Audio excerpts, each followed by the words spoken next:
Have you ever pondered over the historical canvas of India and wondered if the tumultuous partition in 1947 could have unfolded differently? Could there have been a less bloody outcome, sparing the lives of nearly 1 million Hindus and Muslims? Imagine a scenario where the leaders of the Buddhists, Hindus, and Muslims congregated at a conference, each representing their religious identity, yet also considering the greater good of all citizens. This notion may seem utopian, but it could have possibly provided alternatives to the devastating power vacuum that occurred when the British left India and the United Nations hastily created Pakistan without adequate safeguards. Let's delve into the perspectives of these three religious groups. For 2 centuries, these factions had been yearning for independence from the British Empire.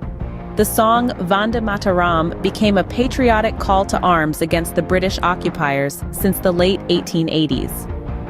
Interestingly, this united struggle against a common adversary brought together these groups that had been in conflict for centuries. The Buddhists, Hindus, and Muslims all had their unique cultural traditions, political objectives, and history of violence. While their religious teachings promoted peace, the historical tension and violence among them were fueled more by their socio-political differences, much like the conflict in Northern Ireland, which was more about politics than religion. The Hindus, having been the dominant religious group in India, sought to create a secular nation where all religions could coexist.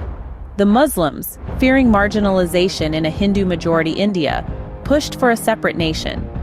The Buddhists, largely concentrated in specific regions, preferred autonomy within a unified India. These differing perspectives and goals, shaped by historical context and previous disputes, led to intense negotiations. With each group striving to achieve their objectives, the conference would have been a crucible of passionate debate, strategic alliances, and compromises. In summary, this hypothetical conference illustrates the complex and multifaceted nature of India's partition. It underlines the impact of historical context on the goals of different religious groups and their negotiation strategies.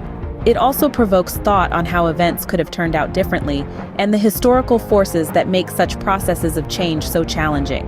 It is a stark reminder of the importance of understanding and respecting diverse perspectives and the need for dialogue and negotiation in resolving conflicts. It also emphasizes the potential consequences of hasty decisions, lack of safeguards, and the emotional trauma of dividing communities that had coexisted for centuries. The history of India's partition is a poignant narrative of hope and despair, unity and division, peace and violence. It's a testament to the resilience of its people and a lesson in the complexities of nation building.